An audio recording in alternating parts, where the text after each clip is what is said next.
Good evening. The Friday before Christmas, another weekend of football is upon us. It's a massive, massive weekend. Um, for some of us who are fortunate enough, it's the first day of our Christmas holidays. The kids are broken up, and so ensues lots and lots of drinking and eating. I don't know what you guys are up to there, Neil Race, but I've already got one drink ready. We'll see how far that gets me. In this chat, I'm sure there's going to be lots and lots of chat about it, and let's get on with it. And Neil, how's the? You've said before you've still got one more day of work, but I'm sure you're going to be letting your hair down, having a drink, taking it easy, getting into the weekend, more football. Making the most of this time of year. Oh yeah, definitely. I mean, one more day left, next week Monday, and then I'm good. Definitely a lot of drinking and eating involved. Yeah, and I was looking forward to it. I'm hoping that Liverpool win on Sunday makes Monday a little bit easier for yourself. Yeah, hopefully that'll be nice. Is good, yeah, yeah. And race, are you working till Christmas? Are you? I don't, or is it now chill mode? And again, do you get Baileys over there? I don't know if you've heard of Irish cream. Oh yeah. Oh, Yeah, absolutely. good Definitely. man. There you go. Yeah. When's the Baileys coming out, Grace? Well, for me, honestly, I have some work to do, not on Christmas Day, but kind of that week. And then for me personally, just with my schedule and my situation, it's really like the week of New Year's is kind of when my week will be Oh, off. okay. And so that's when I'll be kind of going home. I live far away from where my family is right now. So I still have a little bit of work to do this coming week, but for me, but it's certainly that time of the year where the work is less stressful. It's not as, Yeah, all that, people may work, but they're really not working, that type of deal. yeah. So Mm. yeah, I'm looking forward to this period. Of course, we got a lot of games come up as well, and I'm excited for what we have ahead. And I like that work attitude. And it looks like finally Richard Hughes and Mickey Edwards is they've been putting in the hours. I'm sure it looks like there's been a few transfer news that's been coming around. It's been a long time since I've spoken about transfers. Something that is actually got me excited. There's a few links. We'll discuss those links and how the potential for them to come in, how likely, and then what's the actual impact to the squad. Would it be actually this winter? What would you expect to see in January, or is it kind of the summer that we're looking at? Before we do start, I just want to say thank you to everyone that's joining. Hit those likes, hit the subscribes, drop us a comment as well. We're gonna be talking about these transfers. Let me know what you think as well. So it'll be fantastic to hear from you. So yeah, we'll kick off. I started off in the chat in the title with Bayern Munich, the duo potentially inbound into Liverpool. Now, the first one is we'll go with one that's probably more needed.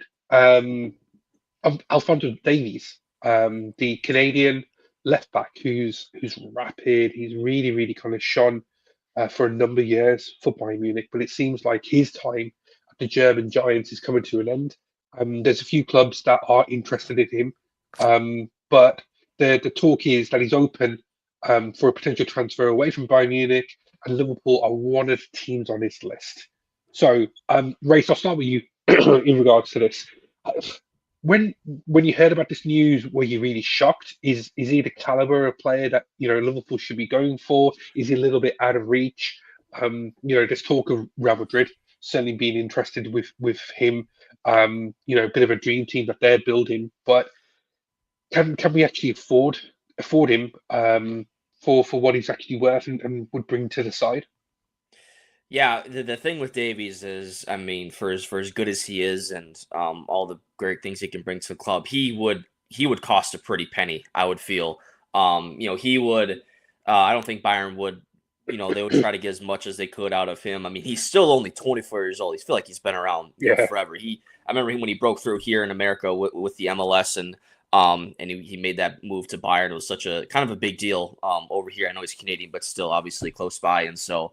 mm, Yeah, he's I would absolutely love to have him in our team, especially given left back right now is it's a concern, with Robertson showing some signs of age, and of course having the red card and all that stuff. And Simicast, isn't really a long-term solution. Like he's kind of a nice reserve, a good spot start here and there, and can do a good shift. But I think we all recognize that he's not you don't want him a kind of a week in, week out starter. You kind of want someone ahead of him, and then to him spell if there's an injury crisis, if there's an injury, then he comes in and all that. So he's good at what he does, but I certainly think if Slot's looking to you'll get that position right. I don't know if Davies would be a winter buy. I think that's such a big time move. I think that would be more of a summer thing. That's if you're gonna spend that much money, I know we've done it in the past, but I just with the new manager and the front office, just coming back this year, I don't see a big money move necessarily being made this window. But for the future, Davies, I think would be, if there's some interest there. And of course, the great thing, with how we're playing right now is we are still an attractive destination given how we're playing. And, the drop off has been there. If there was any over the summer, if there's any hesitancy from players wondering if, Slot's coming in, what's this team going to look like without Klopp, because he was there for so long and had such his system in place. Well, now they see Liverpool is even better this year. And now Liverpool's like, hey, maybe they'll circle back around and say, we gotta, we're still keeping things going here. And when you look across the squad, you look at, the parts that may, some needs that we'll need, and the kind of the aging players in our squad. I think, left back right now is just such a, kind of the main target right now, just with Robertson, having a few blunders this season that aren't like him. For everything great that Robertson might do going forward, defensively is ultimately, what he's, is what your job is as a fullback.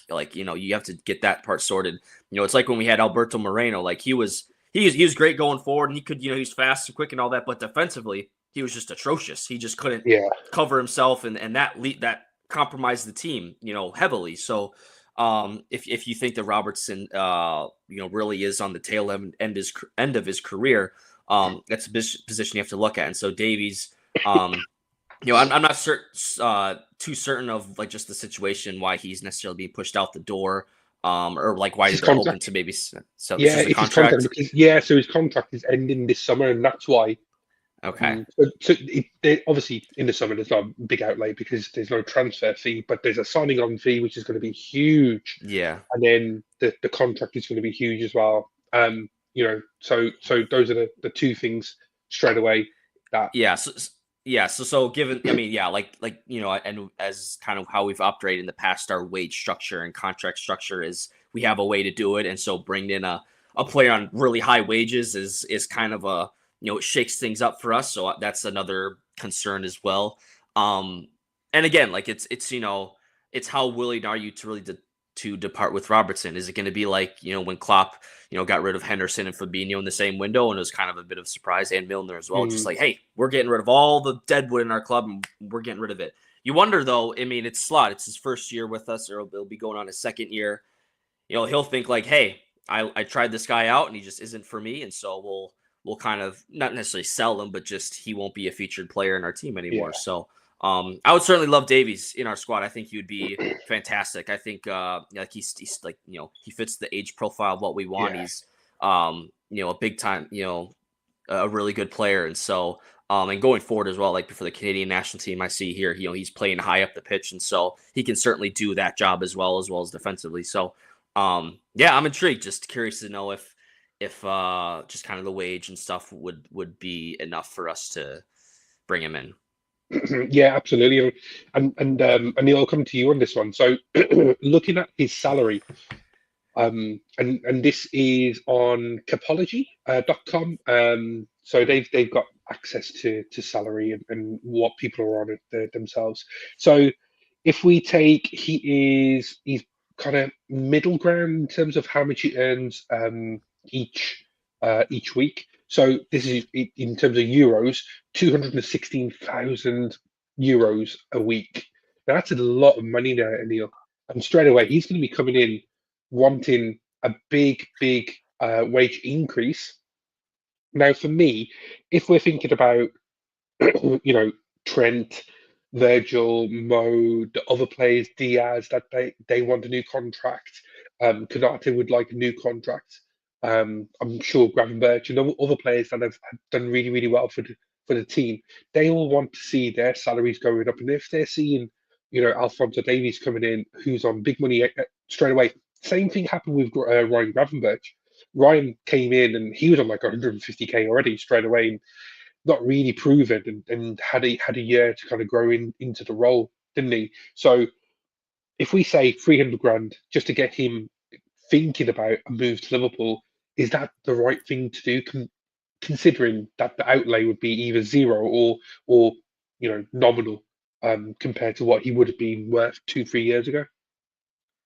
Liverpool are a well-run club, and we are very careful with our like contracts and stuff, and giving players like a wage increase. So I think for Alphonso Davies, I think obviously the money thing that could be a potential problem in terms of get a deal coming through. Like if we do actually want him, because he's gonna want a lot of money, his salary and a signing on fee, as you said, but I think the fact that he's a free agent, that does make it a bit more easier, like knowing that we'll have to like spend pay actual transfer fee. So I think that does make it a bit more easier, I suppose. It's a lot more attractive, isn't it, in terms of the profile of the player? Just like what Race was saying, the profile of the player for the age, if everything, just really, really attractive. Yeah, and I like he's a top player, the world class player, and he's like I've watched him a few times over the years, and like the Champions League game, and he blew me away because of like he's just so quick, and he's a really gifted left back. Like I think if we were to sign someone like that, it's probably like one of the most gifted defenders I've seen sign for Liverpool. So like it's a bit like Konate coming in, and when Konate came in, he's like partnering Van Dijk. He's probably like more gifted than any of the centre backs that Van Dijk partnered with Matip or Gomez, because he got so many good like attributes, and that's the same with Davies. He's quick, he's got a great shot on him. He can get forward well. He's a good passer. We've got so many good things about him, but about his game. I just think defensively he's probably not the best. And it is going to be a hard deal, so I can't see this being true. But if it is true, I'm definitely all for it, because you want the best players at Liverpool, like, yeah. And personally, for me as well, on a personal level, because I've got family over in Canada, I would love to have a Canadian player play for Liverpool as well. So yeah. That would be cool. That would be good. And Derek, thank you for joining us. This is a really, really good comment. I've said before, I can't see how Liverpool can make a right back, regardless of how good the right back is, a right back, one or the highest paid player in the squad.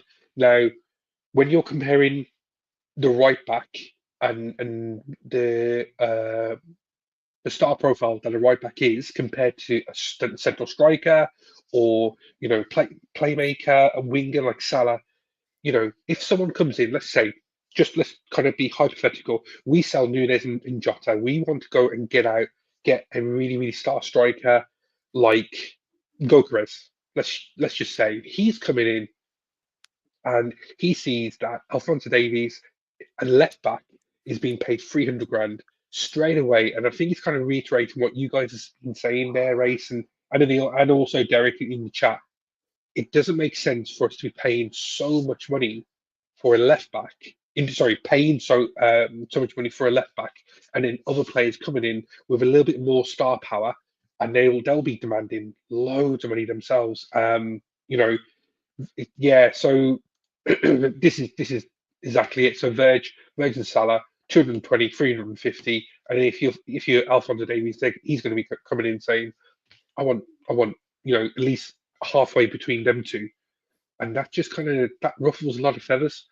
And is he going to be the right player, the right profile for that type of money? And then considering what else happens there, so it's a really, really interesting one. But let's just say it's a doer. Somehow Richard Hughes has worked his magic, has got the player. If we leave the actual salary out of this, in terms of the ability, is it a hindrance that he comes in? Race, I'll come to you on this one. Is it a hindrance that he comes into this Liverpool team this January compared to the summer where he can have a full transfer? Because what may happen is he's not used to the intensity of the Premier League, and he's not used to slot ball, and that actually is a hindrance, because we'll have to play him because he's such a good player on paper, but actually needs time to adjust to the team. What's your thoughts on that? I think a player of his quality and his experience and where he's been, I don't think there would be much of an issue of adapting or getting used to our team and whatnot. And like I obviously there would be a learning curve, definitely, no doubt. But I don't see it being too big of a challenge. As I kind of said before, I think this is more of a summer move, just given that how everything is with our team right now, and you'd think that the left back spot is going to be more of a long term fix. Like, right, you're going to bring in this guy that's going to be your long term starter, and so I just think from a just from a team building move, I think that's more of a summer move to make. And I don't know how it would work necessarily with. I mean, his contract's expiring, so could you even bring him in this window, or without paying a fee, or like you also wouldn't do that as well. Like you wouldn't pay a fee for a guy you could agree to bring in the summer, and then and then pay a fee on top of it. Like you just make that move in the summer, given that. So that's that's not a move to make this window with a player running out of contract. You just wouldn't pay an extra 30 million or whatever would be on top of him coming in the summer. So yeah, it's definitely a summer move if at all for me. Yeah. And so, Anil, we'll stick with this last question about Alphonso Davies. So, who do you sell to replace? Well, yeah, I mean, if we got him, who would you rather keep? Tsimikas, who's a good number 2, or Robertson, who's a really, really good number 1? Maybe he too good to be a number 2. Maybe on his, the legs are starting to go, the mind is starting to go. What would you do? What would your kind of best case scenario be? That's a really good question. It could be either of them, to be honest. I got my preference. I think I'd rather keep Tsimikas and have Davies come in to replace Robertson. But Robertson can easily do a backup job as well, because I think one of the issues with Robertson in recent weeks is he's playing too much, and he's probably not able to handle it as much now because, like, under Klopp, he played so many matches for us, so much games. So it's probably not as easy for him now to play that many games. So I think Robertson right now, he needs to be someone who's like rotating in the squad rather than being like a guaranteed first-team starter. So Robertson could do a backup job very well, but I would say Tsimikas just because Tsimikas has been a really good backup for us for a few seasons now. And I like Tsimikas' quality on the ball, and like Robertson right now, I feel like he has had a drop off. So I'd rather keep Tsimikas, I think. But it's just a difficult one. It can be either of them, to be honest. But I think I'd just aid for Tsimikas. Yeah, I think we'll just wait for Race to come back so we can move on to the next subject. But yeah, I think I'm pretty much agreeing with you. I think I kind of alluded to what my preference would be in regard to that. I think Tsimikas, again, if you can keep him happy, he's probably seeing, and it's a very similar kind of situation to what we've seen with Kelleher. Kelleher is a very, very good number 2 who can certainly be a number 1, goalkeeper in the Premier League. Tsimikas is probably at that level as well. He's probably thinking, actually, I could be playing week in, week out for another Premier League team. Mid-table probably is where he would really, really do well. But I think, yeah, Robertson probably just needs, and he's still a good player. I know he has his moments, and he got a man of the match the other week. But it's just a case of we need to kind of look at the data and look at the stats and see that there is a bit of a drop off. And we saw it with Henderson, we saw it with Fabinho. Unfortunately, we saw it with Sadio Mane. All those great players that made Klopp's team, the nucleus of that team. Players come and go. And that's kind of like the mantra that I have when it comes to Liverpool. The club will remain, Yeah. I think like with Robertson as well, like, unfortunately, he is starting to cost us now. Like on a weekend against Fulham, he got sent off, and then we ended up drawing that game where we could have probably won 3-0, 2-3-0 easy with Liverpool. Yeah. So the unfortunate reality, no matter on the circumstances and stuff, it's starting to affect us, which is probably why I'd rather have to be careful of, obviously. Yeah, I agree. But it's an interesting one. It's probably one we won't address this winter, so we'll move on. The interesting one, the second Bayern Munich player, Race. I'll come to you. Hopefully, I haven't caught you off guard. So this one's about the other kind of more attacking player, Musiala. English-born German star who's an absolute phenomenon for the national team. Really, really good for the German club. Really highly sought after. So what it says, Liverpool in the race for Bayern Munich star Musiala alongside Real Madrid, of course, and Manchester United. Why? Several players have been linked with a move to the Reds ahead of the January transfer window, which is less than 2 weeks away. Yeah, which is an interesting one, isn't it? It is just 2 weeks, 12, 13 days away. So Musiala, kind of the same. It's the same thing, isn't it? What we're talking about. I'm just going to have a quick look and see when his contract. So his contract is coming up to the end in 2026. So he's coming into the last 18 months of his contract, and he's not on great money. He's on, I say not great money, but he's on less than 100,000 euros a week for the young lad. So I guess it's kind of the similar question there, Race. Is he the profile? Have we got too many similar players? Is the cost of a player the right thing? There's so many questions, and let's get your general thoughts about the player himself, Race. Well, I do think some of this chatter with Musiala, as you mentioned, his contract going out in 2026. I'm sure that's some leaks just to negotiate a new contract for himself, just because it's coming up. And look, he's gonna if Bayern don't put pen to paper for him and ink him long term, the big clubs are gonna come after him, i.e. Real Madrid. They're gonna be knocking on the door for him. So, I mean, if you're gonna be getting a player like Musiala, you're probably breaking the transfer fee record. I mean, this kid is absolutely phenomenal. I mean, he's the brightest star, in the game, maybe with him and Jude Bellingham, however you think of Jude. He's world class. He's only 21 years old. He would just be, a phenomenal player to bring in. It's another one again where you'd be hot. Be shaking up your wage structure highly for a player of his caliber. Of course, he's the English background for him. It'd be a tremendous get for not only the club but the Premier League, just to bring him back home. I think that would be such a massive thing. Granted how England kind of fumbled the bag with him not getting him on their national team.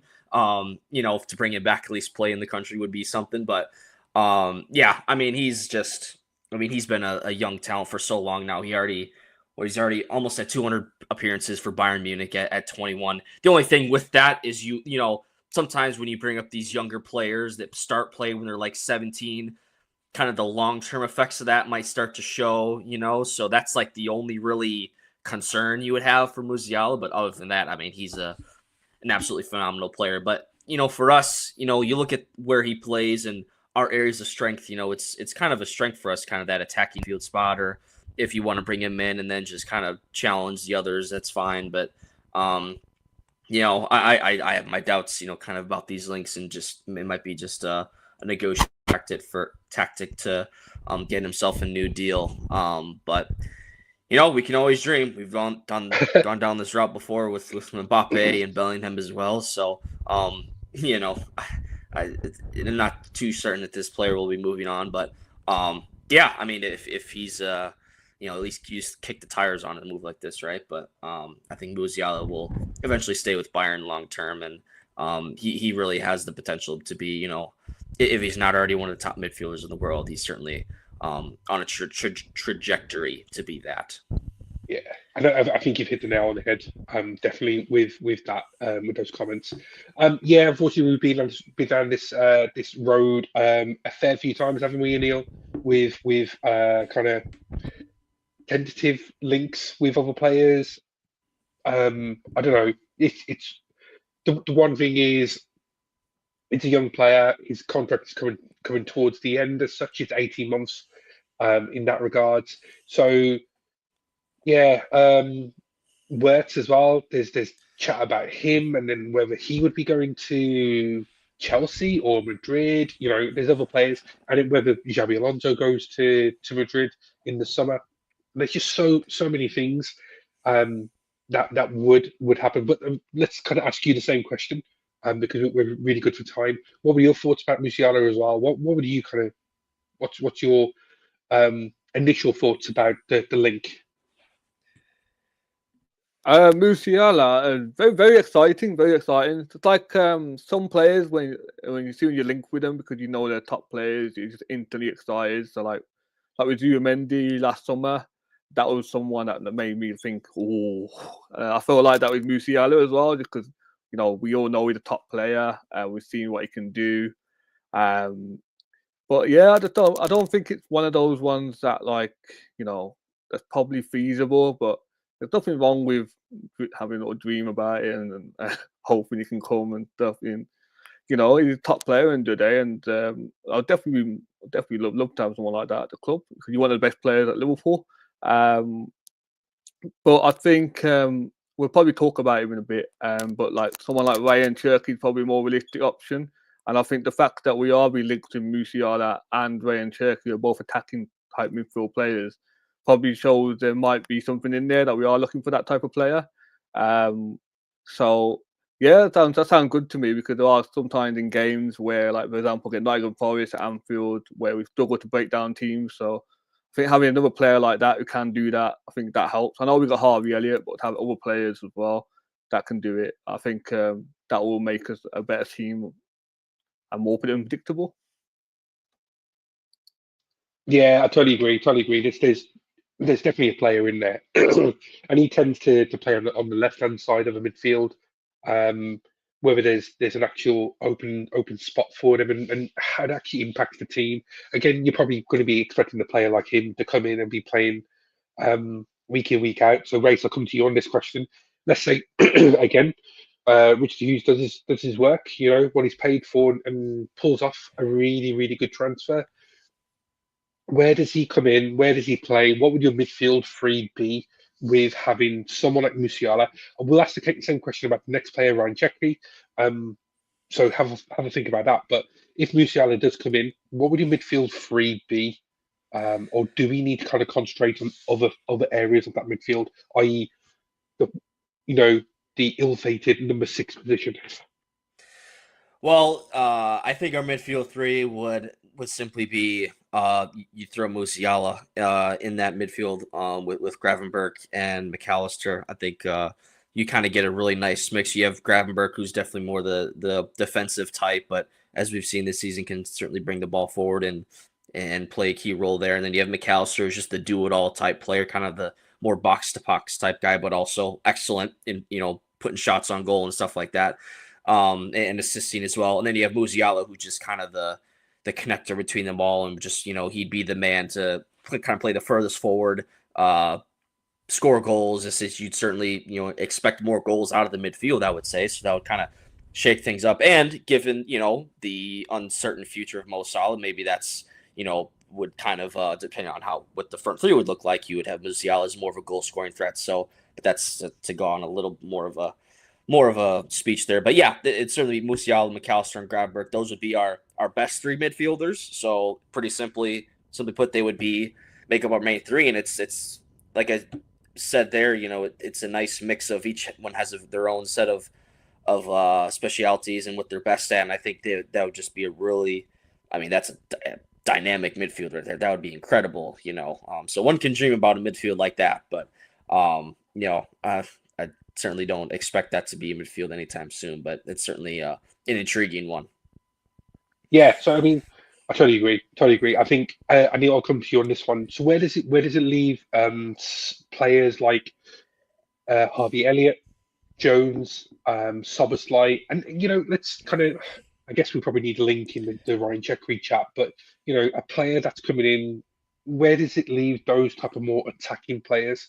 If another player is bought in, do we look to offload, or is a case of we play enough games and we've seen already over the kind of last 6 weeks that we need all the players that we can get to compete on all levels? Yeah, I think the latter. So I think we're playing enough games, enough competitions. So we need another midfield player. I think when Thiago left last season, we're probably lacking a little bit. Probably lacking the numbers in the midfield area because at the moment we only have Gravenberch, Szoboszlai, McAllister, Elliot Jones, and Endo. The six like proper 13 midfield options. I still feel like we still needed one more. So I definitely think we could do with another midfield player there. And I think we probably don't score enough goals from midfield. So that might be something we looked into. So Musiala would definitely offer that, as well, the extra creativity and things like that. In terms of like Elliot Jones and like Szoboszlai, I mean, they're all getting enough games as well because like Liverpool are in enough games, enough competitions. They play a lot of games every season. So everybody will get their games time. So I don't see that as a problem. I just think that also I think having someone like that as well would probably make players up their levels. So like let's say Musiala starts at Liverpool, had a good start, scoring goals and everything going well. That might then enable Szoboszlai to think, you know what, I need to fix up a bit here. I need to score more goals myself. Because that's probably one thing Szoboszlai probably did lack a bit. And even though he's a top player, he's you know, he's off the ball work is incredible. He's got a great engine, box to box type player. Just so when he going forward, he probably didn't score enough goals. So I think, yeah, I think it'd be good. I think it'd be good, and I think like we're in the competition, so it wouldn't be a problem. Yeah, I totally agree. I think the next player that's on the chat itself is Rayan Cherki, which is a slightly different type of player in the sense of the position that he would be playing in. Again, you know, let's stick with you, Anil. I ask you straight away, what's your thoughts about the Rayan Cherki kind of chat? You know, this is something that actually hasn't gone away for about 6 weeks. There's some real reliable journalists from all over Europe that have actually said that we're really interested and the deal could be close. You know, if anything, this is a really good deal. Lyon are in trouble financially, so they're looking to offload a player, one of their star players, for a decent fee. It's not extravagant. We're quoted around less than 30 million euros, pounds, whatever it was. So the player of his caliber, who's probably the same age as Musiala, let me just have a quick look. Yeah, he's 21. Captain for Lyon. So, what are your thoughts straight away, Anil? I think this is a slightly different player, but someone that excites you. Yeah. Exciting. Probably, obviously not at the same level as Musiala, but it's a more feasible deal, and it's a deal that we can definitely get done. And I think like, you know, it's the same type of player as Musiala, who he had goals, who had creativity. And I think with somebody like Rayan Cherki, it reminded me a bit of Coutinho, but a slightly better player. As when Coutinho joined us, so I think, you know, if we can develop him properly, we're gonna get like one hell of a player. Like, got potential to be up there with like some of the best players in the world. Um, you know, he's exciting. I think he's getting better as well. I think this season his numbers are looking better already compared to the previous seasons. So I think he's on the rise. So I think this is definitely a deal. It's definitely an opportunistic deal, and it's definitely something that, you know, I would like to see us do. Like, I wouldn't say like it's somebody that I was initially linked with him. I wasn't too excited about, because I was thinking more about we need a six, we need Zubimendi, while we were going for attacking midfield. And the more I thought about it, I was thinking, yeah, we could probably do with somebody who can break the lines a bit. You know, get those type of teams that sit back like an Nottingham Forest, and we probably don't score enough goal from midfield. So I really like the idea of it now. I'll have to come round to it. I think, yeah, I'm all for Rayan Cherki, definitely. Yeah, I agree. I think he's a player that probably Liverpool would go for more over than Musiala, even though the Musiala chat is there just to stoke up another contract from Bayern Munich. He's a star boy there, so why would he why would you want to leave? So, Race, I'll come to you on this one. So, the question I had in my head is the position that he would actually play. Now, he seems like a player, that likes wing play, likes to cut in that respect. He's not a central midfielder. He doesn't seem to be like a second striker, like someone like Chiesa, who could be that type of player. He's more of a winger that comes in, essentially like Sadio Mane, like Mohamed Salah. So, is the case there for Ryan Chekri to come in to be that long-term successor to Mo Salah? Well, if you're talking long term to Salah, I think I mean that's such a big decision to make, and the player you scout for that you have to be really certain of it. It's hard to say for me if he's kind of that fits that bill. As the players you mentioned that's kind of fit his play style. I think of like Harvey Elliott as well, kind of a player that likes to cut inside. But Barbie's more of a midfielder, I would say, and then Cherki, he's got looks more of a winger. For me, this is the type of move you make when you're in a title race, you're in all these competitions, and it's never a bad idea to beef up your squad. I mean, you need all the bodies you can get and players that will come in and agree to play a role in a championship caliber team. You try to bring those players in. But for me, I would prioritize other positions to bring in this window over Cherki, just because our attack is I think that's the deepest part of our squad, of attack and midfielders and all that. At least going forward, I think I know Chiesa just came back and he's had a little some injury problems and stuff, but I think hopefully he can play that role of coming off the bench or getting a spot start if you need to give Salah a rest, and he can be that kind of winger on both sides. And Chiesa, I think, can play through the middle a little bit as well. So Cherki, I think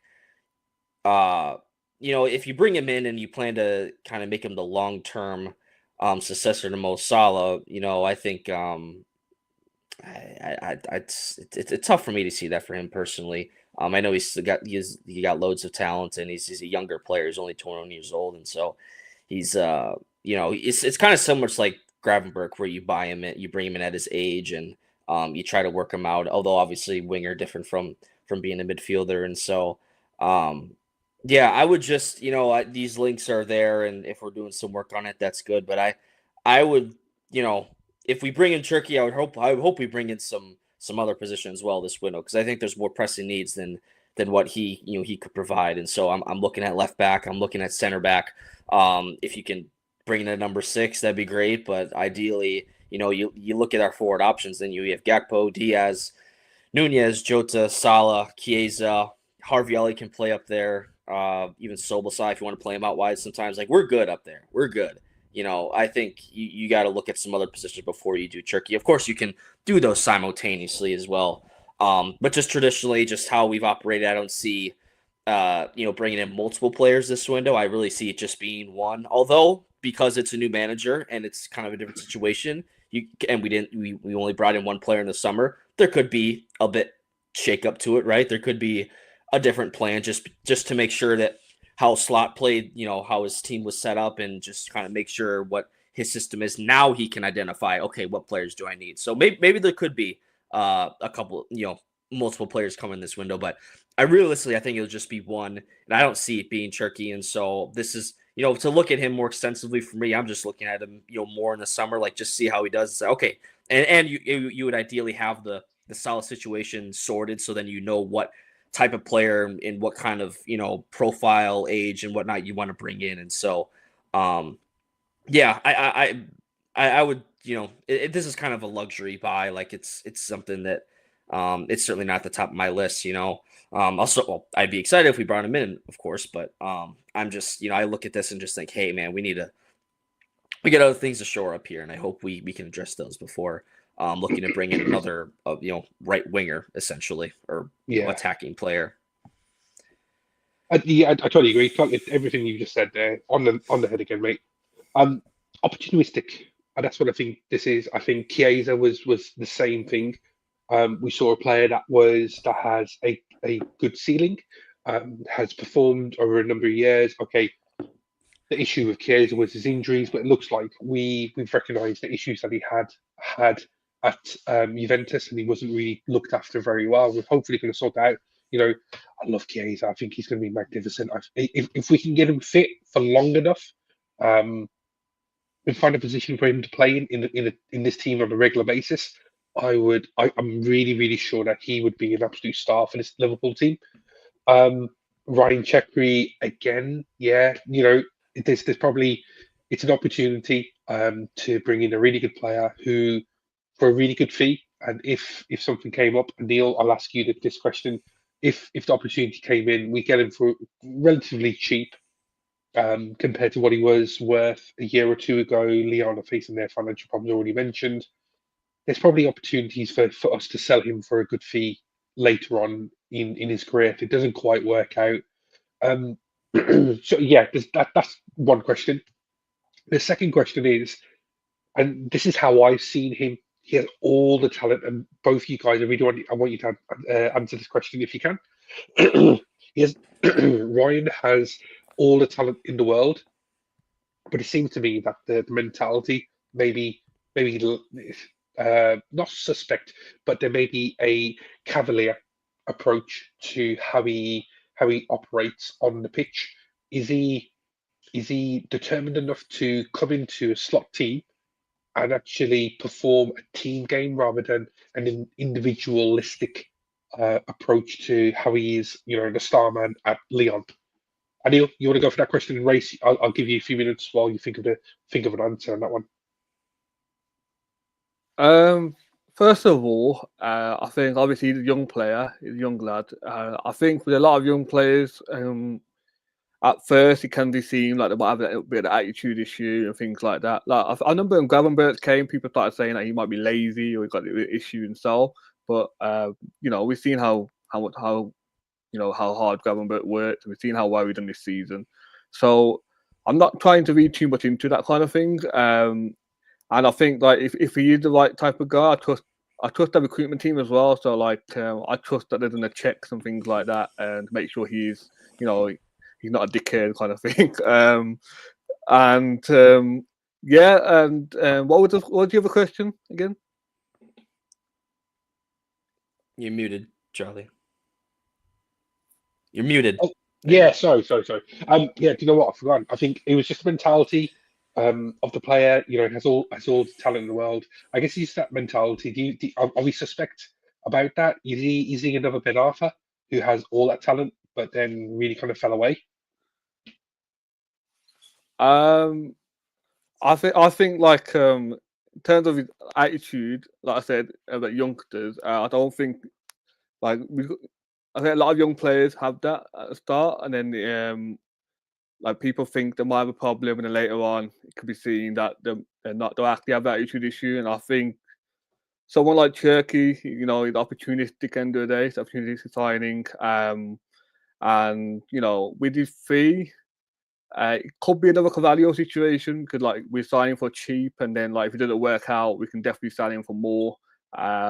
So I think that's probably another tick for the recruitment guys as well, because they know that they're getting a player in who's like he's a very good player already. He's got big talent. He's young, and if it doesn't work out, we know we can still get a fee for him. So it's a bit similar to Cavallo in that sense. So I think it's a safe person. It's quite safe. And I'm for it. Yeah, I'm just looking at a report that there's Once Fabled Team Talk put out last year around Ryan Chekri or Cherki, when he was linked to Newcastle and Chelsea, and so they were put off supposedly from his massive attitude problems. I guess Race, we'll come to you on this question. So when you're the big fish you're the big fish in a small pond, you will take on characteristics of I am main man in this team, and everything runs through me. I'm the captain of the team. I have a persona that I will live up to. Do you think there's certainly a player that would be adaptable to work in a slot team? That was the second question, Neil. It was whether the player could adapt his mentality to play in a slot team where he has a team role rather than an individual role. Yeah, it's hard to say, the mentality of a player, just us on the outside looking at it, like it's hard to know the player, and you would hope that the club, when going through the process and if they meet with the player, talking with them, just, get a sense of what that type of player is. Because we know, the type of players that Klopp brought in were just always, so strong mentally, and they weren't too, full of themselves. And, that there was certainly a characteristic or type of character, that Klopp was looking in players. And so, and I would certainly expect that to be a similar carryover into this regime as well with Slots. So it's hard to say. I will say, with attacking players, sometimes you have to have a little bit of that mentality of just taking on players like, yeah, I'm better than you. I'm going to take you on. I'm going to dribble around you and ping it across. Like, that's certainly not a bad mentality to have, that's especially on an attacking player, I would say. For other positions, maybe, there's a little bit, maybe not as much, but for attacking player, it's not the worst thing in the world. So you just have to look at a player and just hope that he has a calm head on his shoulders. And look, all these, these, as you mentioned, the big fish in a little pond, these talented players with smaller sides, smaller clubs, that will have that move eventually to a bigger club. Like, if they just keep their head down and do their work, that move will come in due time. That's going to happen for them. So that's just how this sport operates. And so, a player, you don't want to see a player kind of pushing his way out of a club or kind of, having a bad exit. I think that's also a telltale sign. Like if it's kind of a nasty exit from where he's at, or there's kind of a, disagreement there, then, you can look at things differently. But I don't get that sense from Cherki here. And so, sometimes you see those transfer links, and that'll, for a player, that will, you see how they react to that as well. And so it's hard to say, what type of mentality you're bringing in. But again, when you bring in, even if you bring in a player that's maybe a little got a screw or two loose, if you would say, you bring him into a stable kind of dressing room, a stable environment, then you see how they react. And that can also get a player, right as well. I think, when we first brought in Nunez, he had a little bit of that tendency. Maybe he still does, but he certainly, I think, matured in just his, maturity mentality, not, riling players up. He still has a little bit of that in them, but I don't think that's really much of a concern anymore, I would say. So that's part of it as well. Even if you bring in a player with a little bit of a ruckus mentality, you bring him in and you hope to kind of train that out of them, or kind of harness that ability as well. And like I said, for an attacking player to have a little bit of a selfish mentality isn't a bad thing, but also you look at it from a player side, like, hey, if he's playing with a more talented front line, or he has great players around him, then maybe he'll be more willing to open space up, pass the ball and whatnot, and be a better teammate. And so it's just hard to say what exactly you'll get out of a player, but you just hope that through the process of scouting these players and talking to them and talking to people around them, you hope to get a sense of the type of professional that they'll be. Because again, he's still a really young player, and so if there are a couple attitude issues, not saying there are at all, but just if there's anything, you just hope that those will be ironed out as the player matures. Yeah, and I think so I mentioned Ben Arthur. And so when Ben Arthur had loads of talent, remember seeing him back in the day. And I think what he struggled with was the environment that allowed him to really push on. Dele Alli was another one. What would have happened if Dele moved to Liverpool when he had Steven Gerrard next to him, coaching him and stuff like that, and nurture the young boy into a man. And I think you've just hit, both you guys have hit the nail on the head in regards to the environment. If Ryan Chekri came in and was with, a mentor like Mohamed Salah, the way that Mo looks after himself, physically, he is phenomenal. He's a robot in that respect. His mentality is he's an absolute winner. All those good things to just rub off on players like Ryan Chekri. You've certainly seen it with Harvey Elliott, and he probably could have been a good, a decent Premier League player by now, but what we're seeing is actually he's got a really good mentality, really a good team player. But I remember when he came in, there was a lot of chat about him being quite close to Mo and learning from Mo itself and operating in the same way and looking after his body in that respect. So those are the certain things that a good positive environment can bring to anyone that comes into the club. Yeah, we've seen some bad eggs come to Liverpool and it just doesn't work out. But yeah, it's just one of those things. I think we've spoken enough about transfers. I think for the last 10 minutes, it's probably not a massive talking subject, but it's something that's in the news today, and it's something that's been on the cards for a while now. In the summer, I certainly remember Liverpool or FSG, should I say, being interested in purchasing another football club. In the summer itself, they looked at Bordeaux, and an offer was made to Bordeaux, as I understand it, and it was rejected, or it wasn't in favourable terms, where FSG were happy with what was being negotiated. That led to the breakdown of that negotiation, and essentially Bordeaux had some real bad financial troubles. Now, there's been chat that's come out today, and I think it's been mentioned before about this. But Vasco da Gama, the club that Philip Coutinho currently plays for, is up for sale, and it looks like FSG are interested. I understand that potentially the Nottingham Forest owner is interested in purchasing the club as well. So, Anil, I'll come to you on this one. First of all, does such a move help Liverpool? How does it help Liverpool? Is it something that really kind of hits you as a fan? Oh, we've just bought another club. Does it really make a difference to you? All you care about is Liverpool? I think obviously with something like this, it's all good news because it can attract more South American talents, and I think this is probably something Liverpool are probably a bit behind on.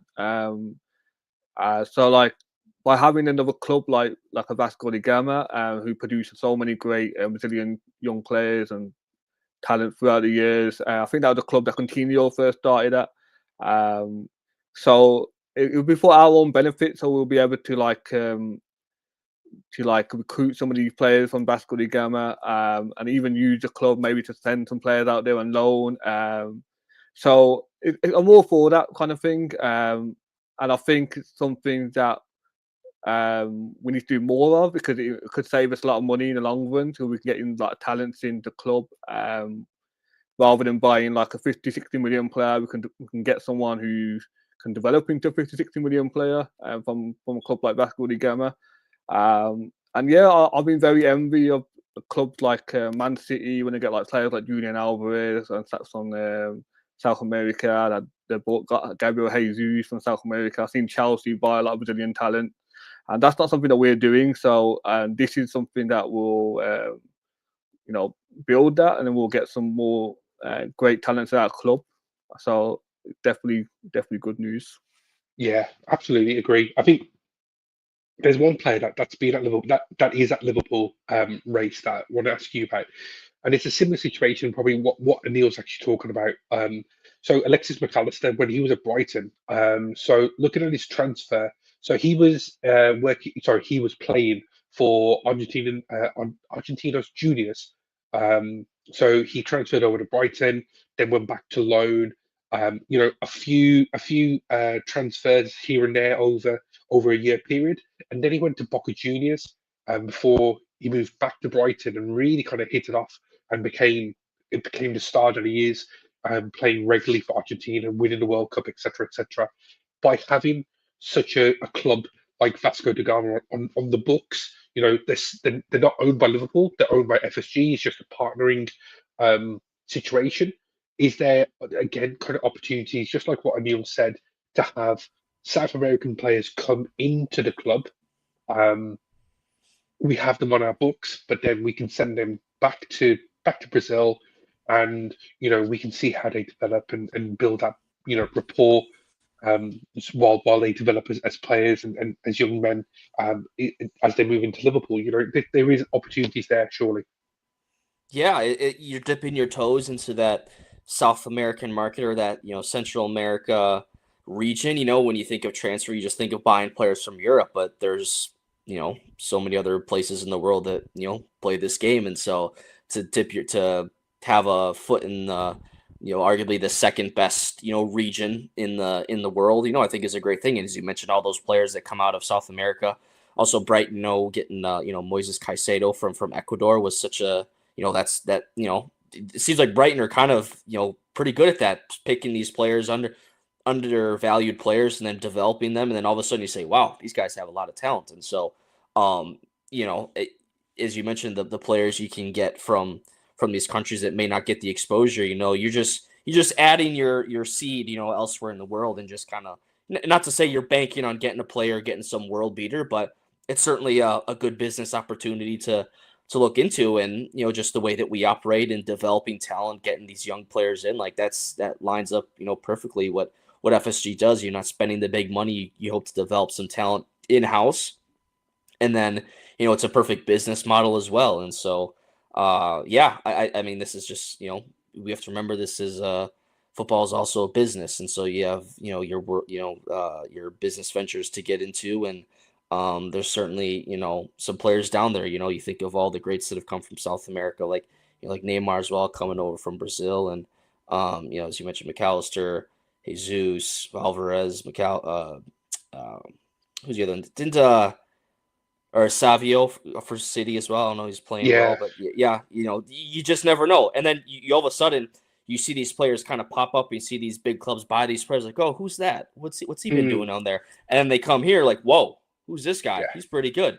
So I think it's great that we can kind of dip our toes in that market and see what we can come up, because in the last decade plus, we've had a tremendous South Americans play for us, and even more than going back more than a decade. So it's about time that we can just put our eyes there, see if there's a player or two there that we kind of like, and bring him and get him in our system. It kind of keeps it more simple as well. You don't have to kind of negotiate with another club when it is your club. And so it's a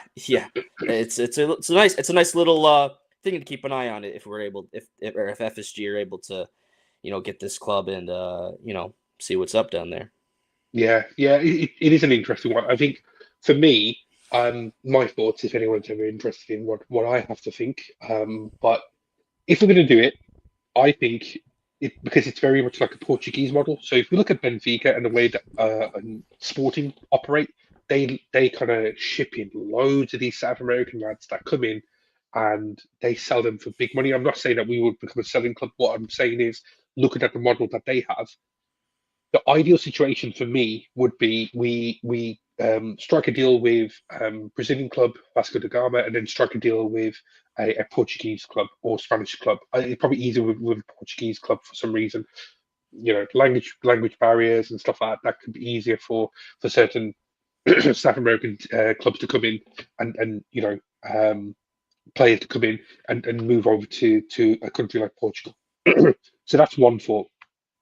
If we did get a Portuguese club on the books under FSG, that can make the transition from player from South America to Portugal to us just essentially a conveyor belt of talent that's just coming in constantly. We can sift through the good players, and then the players that aren't very good or aren't really reaching their potential, we can look to move them on or whatnot. But yeah, there is that opportunity. It's an interesting one. It's not something that really excites me. If it happens, then great. I just Liverpool, my number one. If as long as it benefits Liverpool, that's the main thing. So yeah, it's one to keep an eye on if that's what floats your boat, and then we can see what happens. But yeah, we've come to the end of tonight's stream. I really want to thank Anil and Race for joining me tonight. It's been a really good chat. We've spoken about transfers, Bayern Munich players, one that potentially could happen but lots of money, one that could happen but he's actually looking for a contract. Rayan Cherki, who seems like maybe there's a bit of talk happening there. whether that actually would happen in January, and then Vasco da Gama. There's loads of things to talk about. But yeah, I just want to say thank you guys. Have a great Christmas if we don't talk. Have a great New Year. I'm sure we'll catch up in the new year. To everyone in the chat, we're back tomorrow. We're going to do a preview tomorrow of the big Sunday match, and I'm sure there can be lots of chat about the Saturday football as well. So, lots of stuff that's coming your way over the weekend, and a little bit next week. Obviously, with it being Christmas, there's a few days that we're going to be taking a break. So, yeah, enjoy yourself, enjoy the rest of your weekend, guys. And I just want to say good night all. Thank you. Goodbye.